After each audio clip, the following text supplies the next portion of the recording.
Kavira Usindi Sarah, League of Congolese Solidarity, you are welcome. So I also just want to welcome all of us to this presentation. I want to begin by thanking WACC and the Bread Forward for the support that you have given for this project to make this project possible. I also want to thank the Global Office of WACC led by Dr. Sarah for the support in ensuring that we are able to do this project right from the conception stage and approval for support and all the support that she has been giving us. I want to thank my colleagues from WACC Africa. They are not here on this call, but I'm sure that they will join us before we leave. I want to thank the president, the vice president, and the other members. They will always join us. We appreciate our sister from Kenya and my brother from Cameroon. I want to appreciate their support, especially at the beginning of this project when we had some input from them. And also this project is being implemented in conjunction with WACC Africa. I want to thank every member of GFC that has played one other role. The project team led by Mrs. Goma Kuki for this project and every other member of that team, Blessing, Fumi, the two Blessings, Fumi, and everyone that have done this. And the project advisor, Mr. Somi, for the support that has ensured that this has got.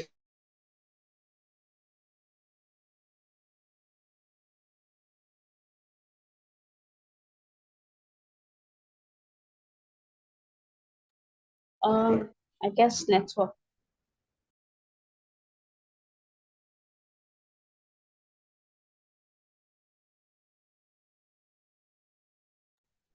Okay, I guess network came in or set in somehow. So I don't know if he's coming back anytime soon. Well, let's just proceed so we don't take any more time. So to go right into the presentation of the report proper, I would like to call on Blessing Oladunjoye, project officer of this project, to give us a presentation of the report. Over to you, Blessing. Thank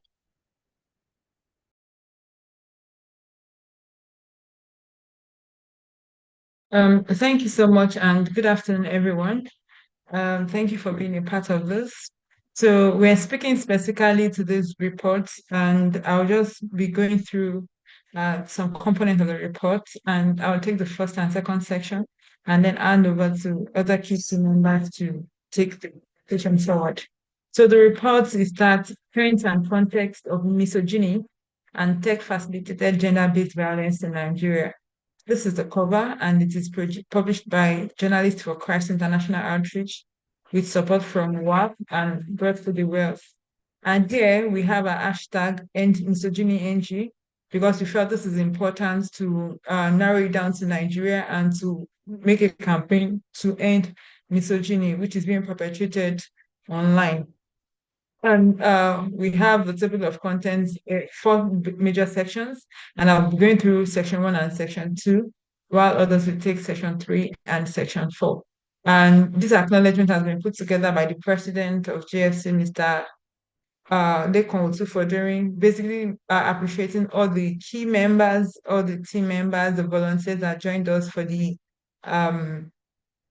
work, those that facilitated the FGD, those that wrote the reports, took FGD notes, and all of that. And here is a brief about JFC Nigeria, our programs, the different projects that we've executed, and how JFC has been a member of WACC African region, some of the projects that we've led with support from WACC in the past years, as well as the management board, those who are the executive members of JFC. So that's what we have here. We also have a documentation of some of the publications that we've led in the past. And of course, this would also be adding to the list of publications.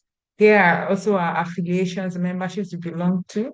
We've also been able to write about WACC and the structure and membership as well. We believe this is also essential to the report that we're putting together. So we have an executive summary page, which provides an overview of what the entire report is all about, so that anybody who just reads through the executive summary can have a glimpse of what the report is all about entirely. And the executive summary is written by Mr. Somi Falobi, who is a project manager at International Press Center and project advisor for JFC Nigeria. So specifically to go to the first section, I just want to mention right now that I won't be able to go through all the pages or all the content in section 1 and section 2. I'll just be speaking to some key parts of it for us to have an understanding. So here, the first session talks about understanding the issues in monitoring social media on the trends of misogyny and tech-facilitated gender-based violence. And here, we used, for us to be able to do the monitoring exercise, we used the WACC social media monitoring tool that was developed, and we adapted them to different social media tools and platforms that we'll be using. So there are certain variables that we measured in doing this monitoring. We checked owner identity, who owns the account, who is the one making this post, this misogynist post, number of followers of the person who is making this post, number of likes or loves for that particular post itself, number of comments where applicable, because we realize that some posts would already have thousands of comments, some in support, some against, and number of reposts, shares, or retweets. We also have number of views, the people who have viewed the post. We have category of misogyny or tech facilitated GBV. And we also want to check, is the misogyny or CFGBV directed to an individual person or to a group of women or all women in general? We also want to know the occupation or status of the target, because status of the target also determines how these misogynistic contents are designed. Gender of the perpetrator, hashtag or misogynist tagline. Interesting for further analysis. This wants us to check, are there other similar posts? Are there other misogynistic posts that have developed as a result of that post? So we want to check if we should do further analysis as well. Then comment and explanation, basically containing summary of the hashtag or the tagline that we have. So we designed the different components, we define the context of misogyny, the context of CFGBV, and some common forms of CFGBV, so that whenever anybody sees a post, they are well informed to know what category or what tagline of misogyny this is all about. And here are the ones that we already listed. We identified cyberbullying, doxing, online sexual harassment, sexting, trolling, and revenge porn. And that's it about the very first section. Now I'll go to section 2, which talks about, which actually documents some of the findings from social media monitoring on trends on misogyny and CFGBV in Nigeria. And for you to understand, here we reviewed posts on Facebook, on X, formerly known as Twitter, on TikTok, and on Instagram. Those are the posts that we reviewed. What we did was to initially do check for different posts online on general context, and afterwards start verifying them, and then we reduce them to a large extent, and then we ensure that they align with the core variables that we needed to measure to ensure that they align.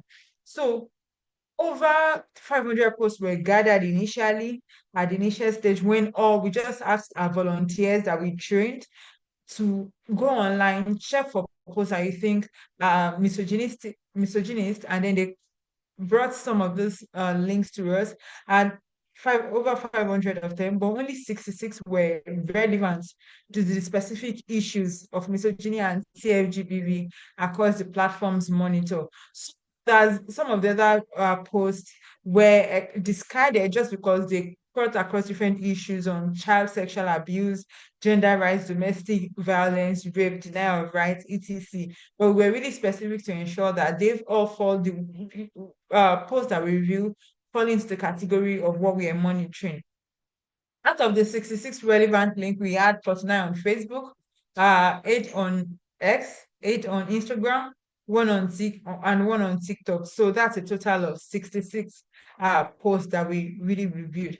And then for the identity of the owner identity of the account of those who made the post, we saw that there were 17 people who are individual females, 9 people were individual male. There are some that we are unable to determine what their gender is. There are 9 of them. And then we had 3 who are social media influencer and public figure.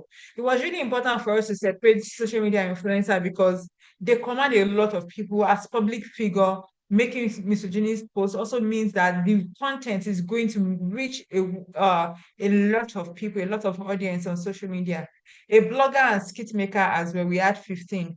We decided not to separate them here by gender, but rather by professionalism, because we expect that those who are bloggers as well and skit makers, they engage a whole lot of people through the content that they make. So when they now make misogynistic posts, it means that they're also sharing this to a wide range of audience.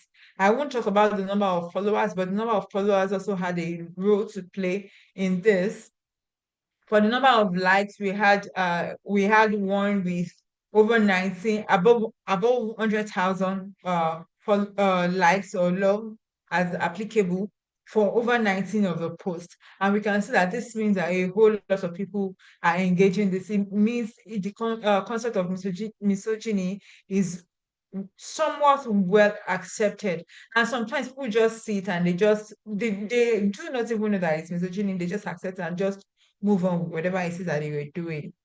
We have doxing 7, deepfakes 4, cyber stalking 30, sexting 2, revenge porn 1, and others as 22. I'll go on to some of the posts that we specifically review so that we can see the narrative, the kind of content that are being made to target women.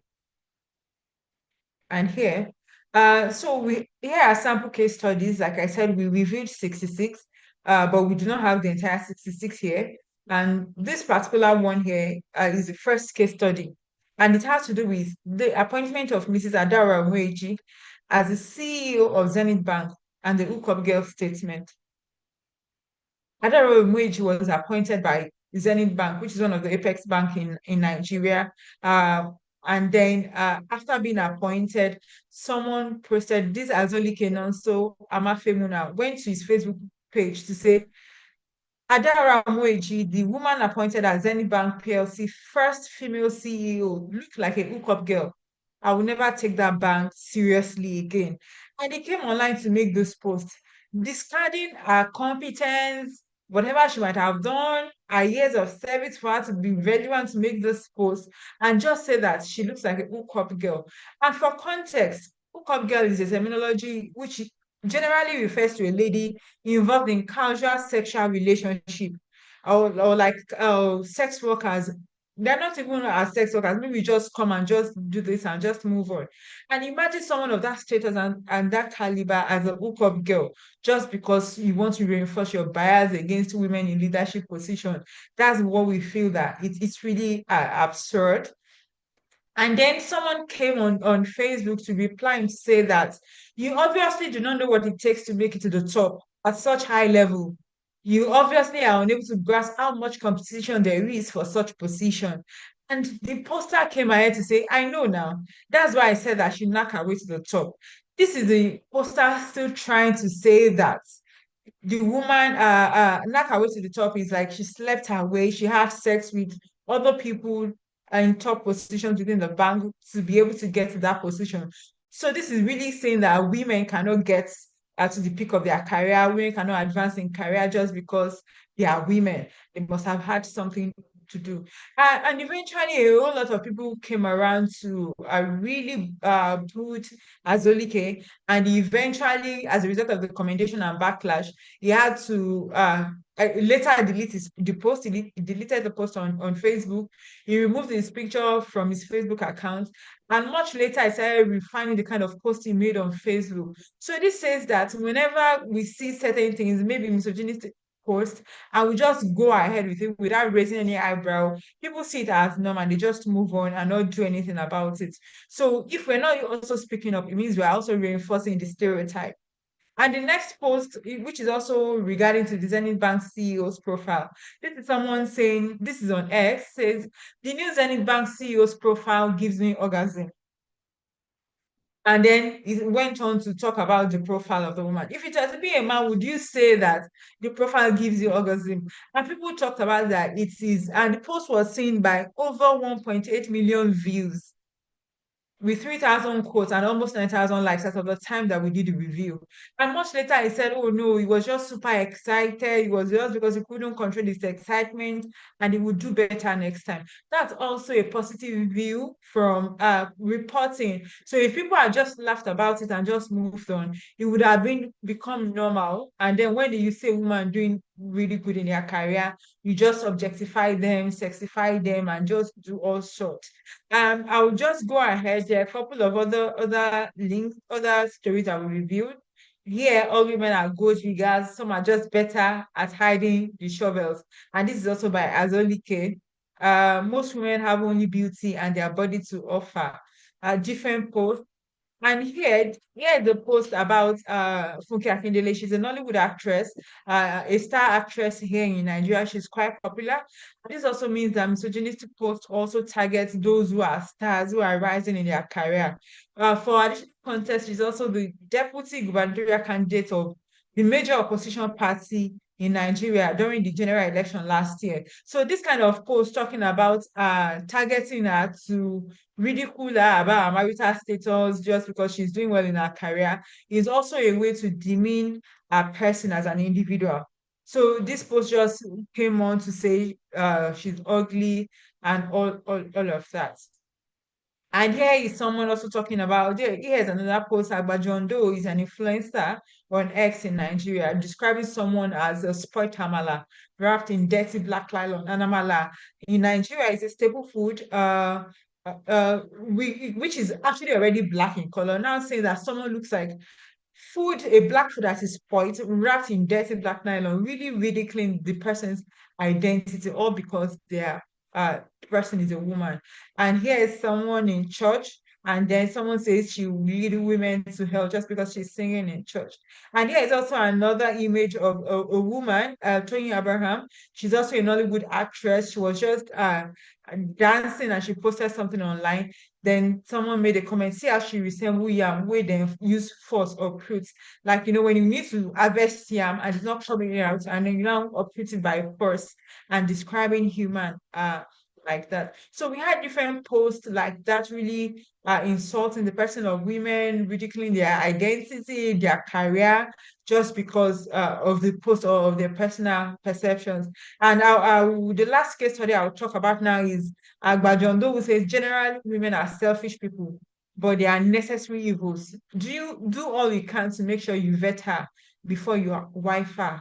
If in the course of your marriage that you discover that you made a terrible mistake, make sure that you try to live long for your kids. This post is just basically trying to describe all women as being selfish and problematic, and it made women to be seen as necessary evils. That regardless, you still need to have them within your section. So we just check, and there are also numerous engagements that talked about all of these things and how the post also brought about additional misogynist statements. So on that note, I would like to round up with the section 2, and I have the honor of handing over to Mrs. Ugoma Koki, the Vice President of Journalists for Christ, to take on this third section, and I'll be sharing my screen still.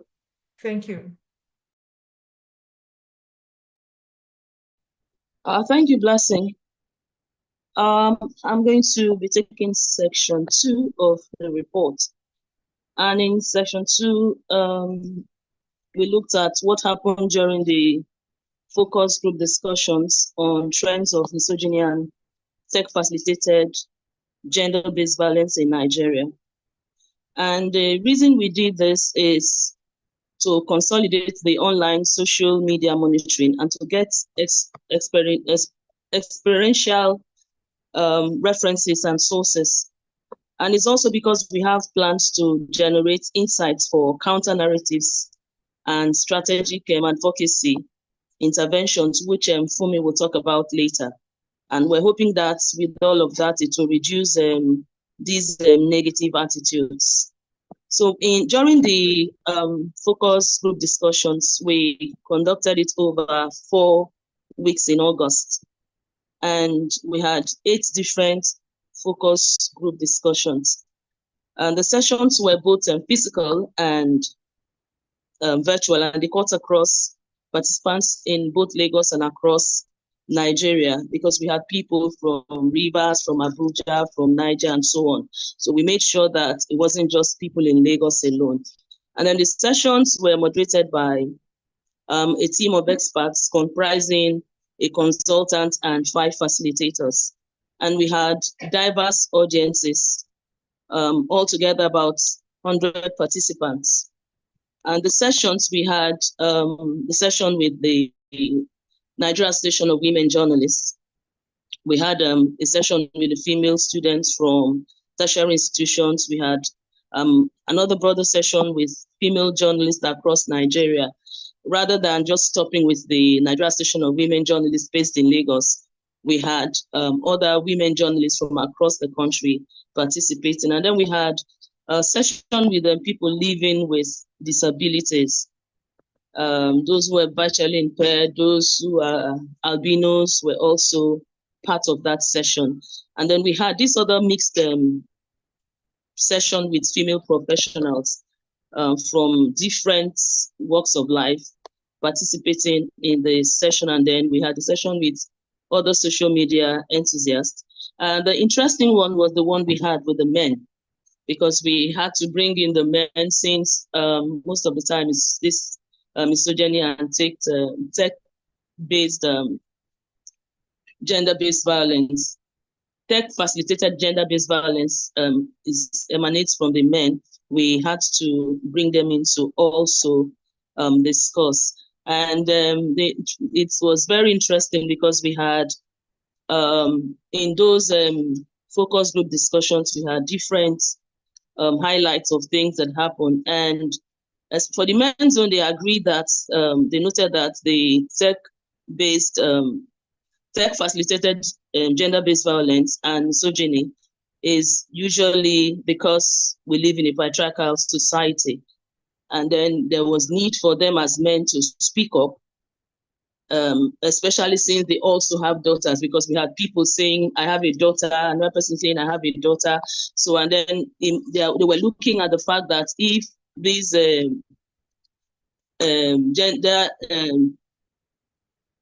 misogyny and tech-facilitated gender-based violence was against their daughter, how they would feel. So they saw themselves as ambassadors who would go out and make others also see reason why they shouldn't be involved in that, and to also speak up when they have those things happening around them. And then we had highlights of incidences of men who wanted to take advantage of women living with disabilities, pretending to want to assist them, but all with the intention of perpetrating tech-facilitated gender-based violence. And also, we also had highlights of WhatsApp groups being used in shaming women, and men posting sexually implicit pictures of women on WhatsApp groups. And then we had an incident of story of an incident of a man who secretly recorded the naked picture of a young girl with the intention of blackmailing her into sleeping with him. And then he posted it online. So we had some of those incidences, and then the ones that will for those women, Association of Women Journalists, they talked about how some bosses will want to also do that with them. One also talked about how her boss tried to use tech-facilitated this thing to also lure her into sex or to make her fall for him. So we had all those different angles and discussions. But one thing we did with the reports is that before we had the group discussions, we made them know that we were going to protect their identities. So people were able to talk freely, knowing that, yes, although we're going to put what they said in the report, we were not going to mention their names, where they worked, and who they were. So they were able to open up freely, which gave us examples and experiences of what the tech-facilitated gender-based violence was and misogyny. So people could talk freely. And in summarizing the gender-based, the focus group discussions we had, the summary of it was that violence against women is both online and offline. While offline has to do with physical assault, online has to do with cyber assault. We also concluded that sex-based narratives against women exist online, and also the use of online apps to deface and misrepresent women are real. Sometimes they use something as chicken, they use whatever images to depict women. And then we also have text messages, comments, and social media posts that exist and insult on women and justify assault on women. We also had, in summary, we also concluded that young ladies often face misogyny remarks in their quest to aspire to leadership positions or career enhancement, just like we saw with the story of the CEO of Zenith Bank. We also noticed that women living with disabilities are often targets of online sexual abuse through unsolicited sex images and advances. There are also syndicates of online predators whose target is to cyberbully women with disabilities into romantic relationships in the guise of wanting to assist them. And then some men are misogynist in nature as a result of skewed and dysfunctional family home structure.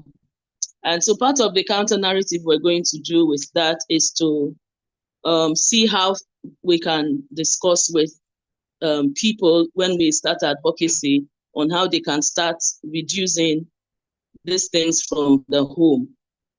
And then the patriarchal nature of the society, including inherent tradition and religious beliefs, encourage misogyny and GBV.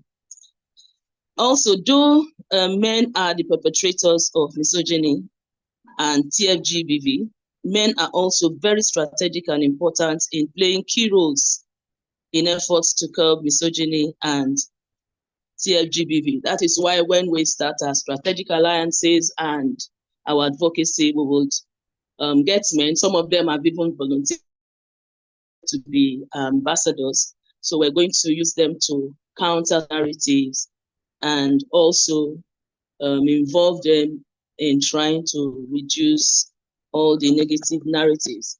But what came out finally for me is the fact that when we see this misogyny, or we see the tech-facilitated gender-based violence, like Blessing said, we should say something, we should do something. And when we keep talking and keep doing things, it's definitely going to reduce it. Thank you. So now I'll hand over to Fumi to take section 4.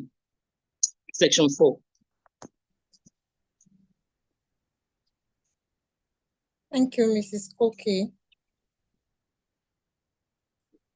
And in the course of the project, we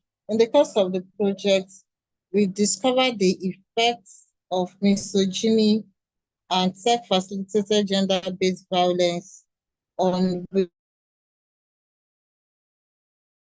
women. And one of the effects is that it leads to force women and girls to conform to societal pressure, whereby which is often against their will. It breaks the willpower of women and aims to reduce women's participation and contribution in the society. We discovered that women that want to contribute in the society, especially in the area of politics, but as a result of misogyny, they were unable to because of the tech attack that they suffered. It causes psychological harm, leading to a defeatist attitude and stalled ambition. It limits the potential of women and can destroy ambition, confining women to societal stereotype. And lastly, it leads to depression,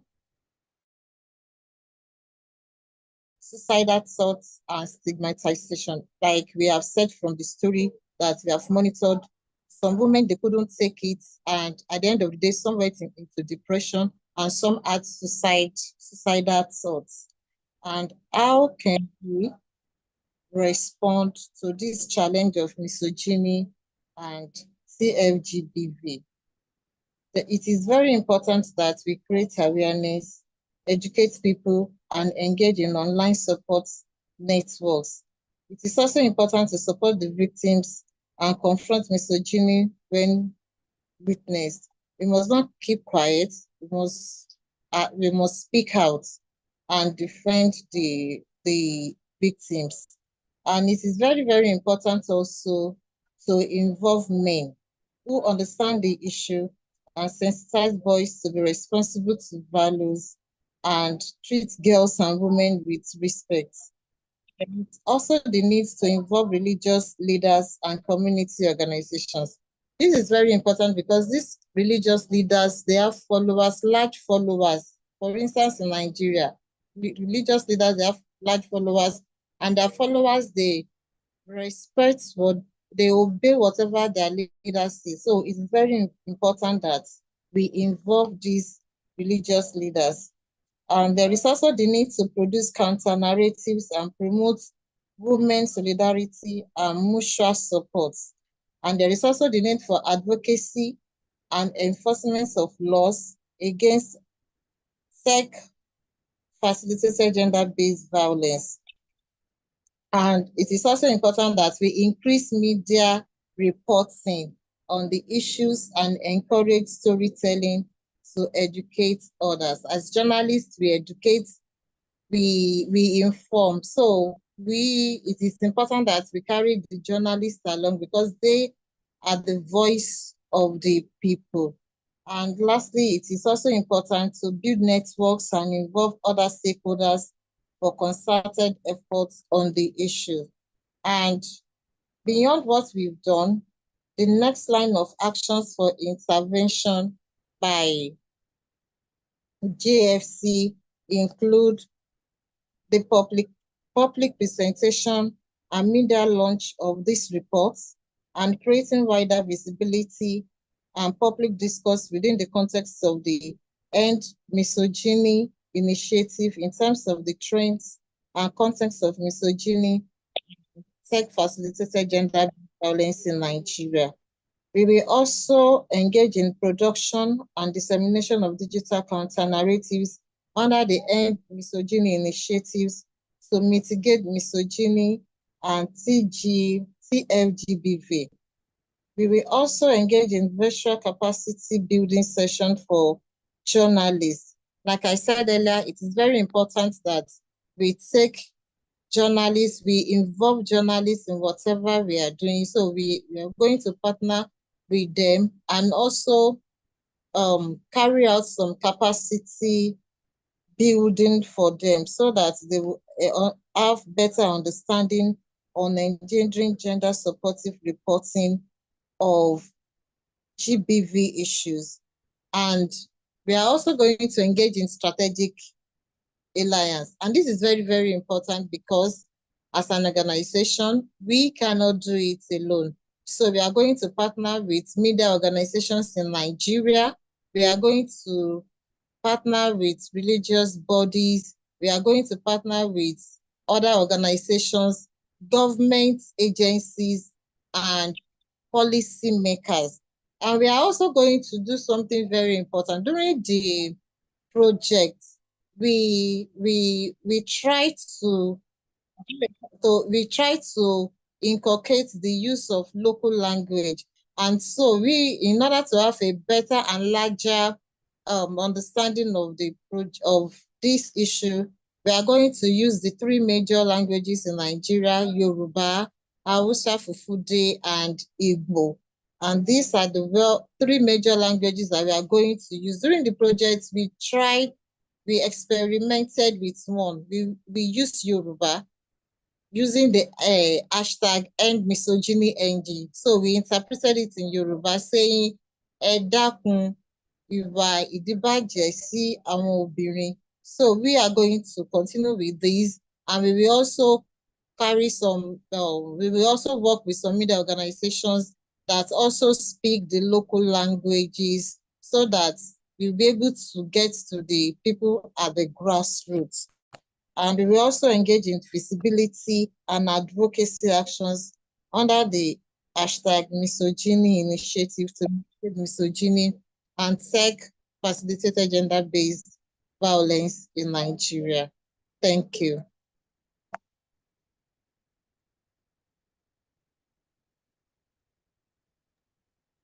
Thank you all so much for the explicit. Thank you so much, everyone, for the explicit presentation of the reports. It was really detailed. So on this note, I would like to call on the participants to share their comments. All participants. Let me call on Dr. Sarah Makera to give us her comments on the presentation so far. Thank you, Ma. Over to you, Dr. Sarah. Thank you very much. I cannot express how much pleasure and encouragement it gives me to listen to this report, to listen to the experience, to listen to the results, because this, as you may know, that Monday the 25th is the start of the this year's 16 days campaign, days of activism against gender-based violence. It gives me so much pleasure to see this work come to a fruition.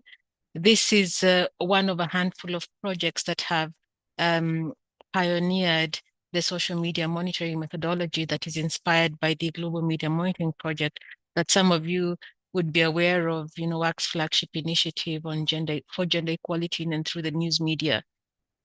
I had given comments to the report, extensive comments before, I think twice.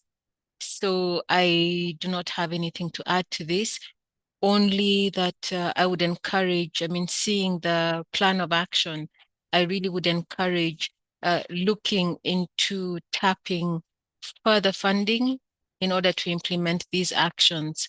At the moment, there is an interest in tackling tech-facilitated gender-based violence, TFGBV. This has come to the attention, especially of those who work on digitalization and women's participation on digital spaces. So it would be an opportune time to begin thinking about how to tap into other funding bigger than what WACC could be able to provide in order to implement these actions and to take this work forward.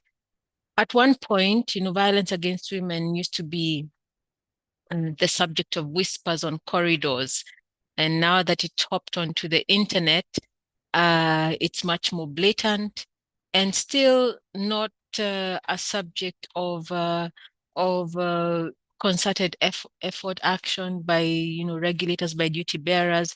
It's been normalized, and the fact that we are able to do this kind of research and come out with hard statistics, build the data, create the evidence, it shows that this is something that needs to be really treated as violence, and shows the evidence rather than simply relying on anecdotes or such and such a journalist was discussed in such and such a way on X or on Facebook. But now we have the numbers, and these are very important in making changes, as we have seen through the Global Media Monitoring Project, where the methodology helps to quantify discrimination, marginalization. In this case, it's quantify violence in hard statistics. So I just want to say that I am really motivated. It gives me great pleasure to listen to this and to see this exemplified in this way. Yes, and I hope that we will find a way of involving the outcomes of this project in WACC 16 days campaign that begins next week. So I'll be in touch on this. But congratulations. It's an enormous job. It is a very important job, and it is important to talk about these things. And in order to change, women's lives, as you know, it is us girls and women. It is our daughters, our sisters, our mothers, our grandchildren. We don't want them to grow up, in such an digital environment.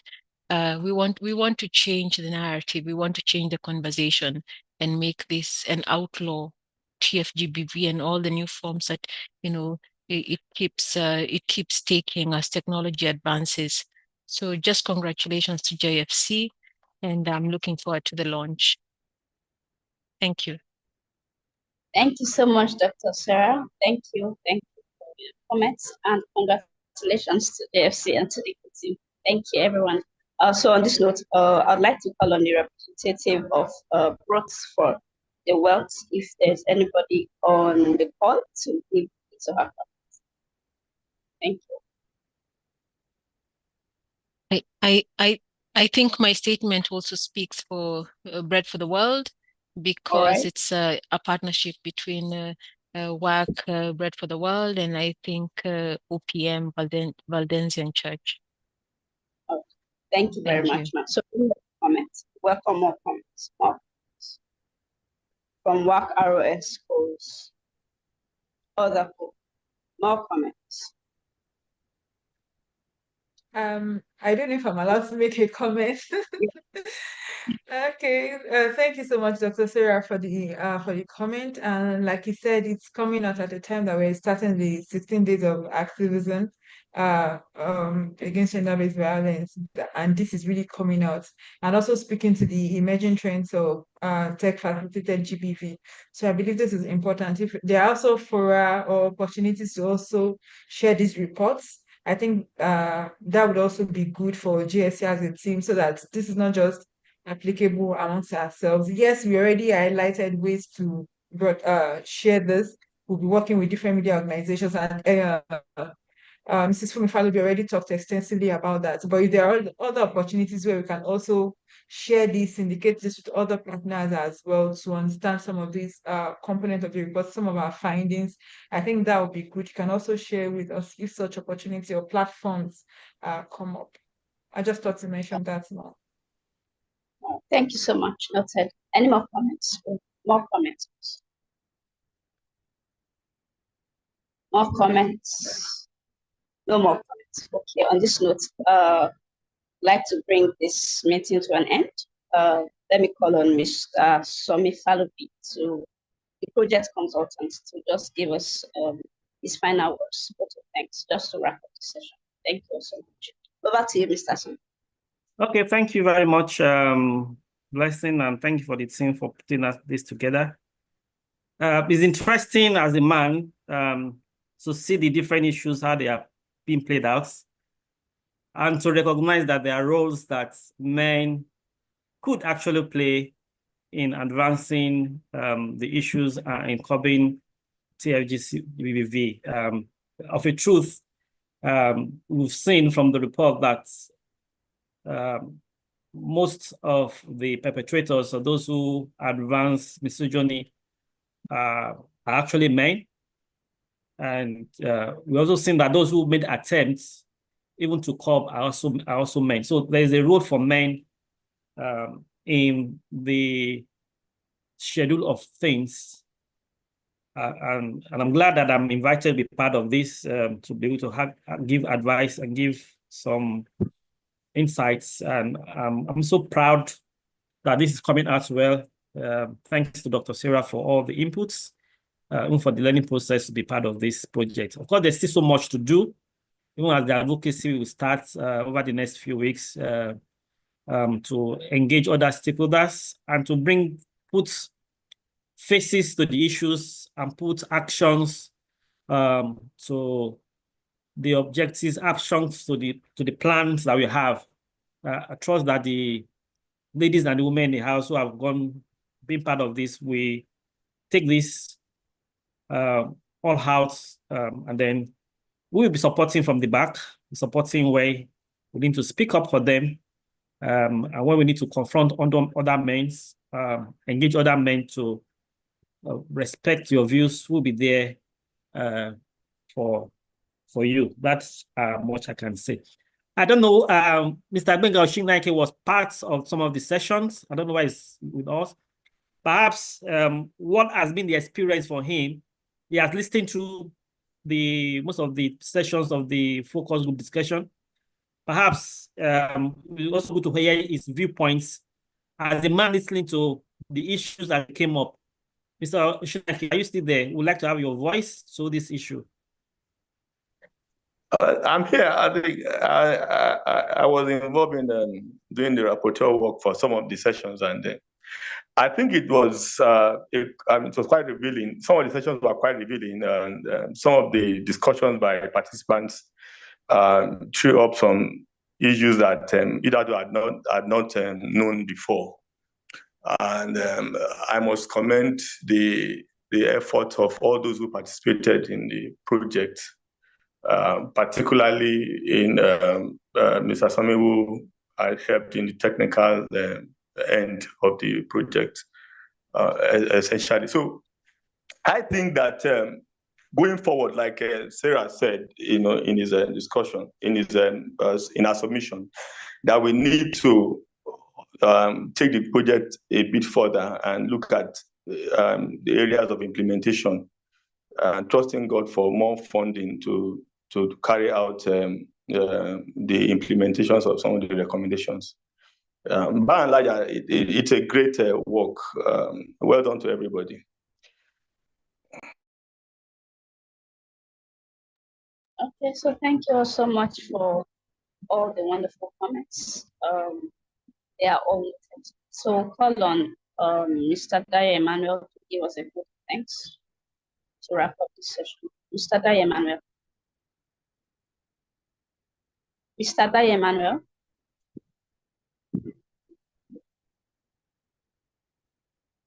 Okay, Mr. Sami, please give us the vote of thanks, sir.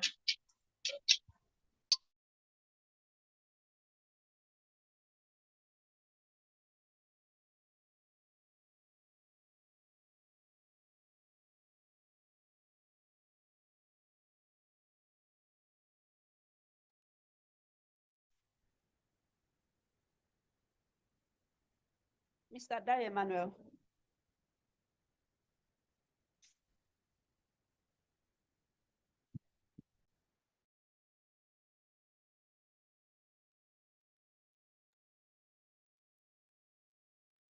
Maybe I do the vote of thanks then. Where are the Blessing, Hello. All right, I just learned, Yes. Mr. Daya Emmanuel, Yes, just a minute. You're yes. here. I'm So on. I was hearing Mr. Diamond and I couldn't unmute myself, but I'm in All the right, meeting. so you have to give the vote of thanks. But before we do that, I would like to acknowledge Mrs. Somi Falobi. Today is her birthday. I'd like everyone to just celebrate her shortly. Let's say a word of prayer for her, and then you can round up on that, Mrs. Somi Falobi. Mrs. Fumi Falobi. It's her birthday today. So. I think we should sing. Happy birthday to you. Oh. Happy birthday to you. Happy Happy birthday, birthday, dear birthday. Happy birthday to you. you. May the good Lord bless you. Bless you. May the good Lord bless you. Amen. May the good Lord bless you. Sister. May May the the good good Lord Lord bless you. We should have just allowed VP to sing. Okay. Happy birthday to you, ma. We wish you many happy returns. God bless you and keep you in the name of Jesus. So we can say a few words of prayer for her individually if we want to. Blessing, you should go first. Blessing.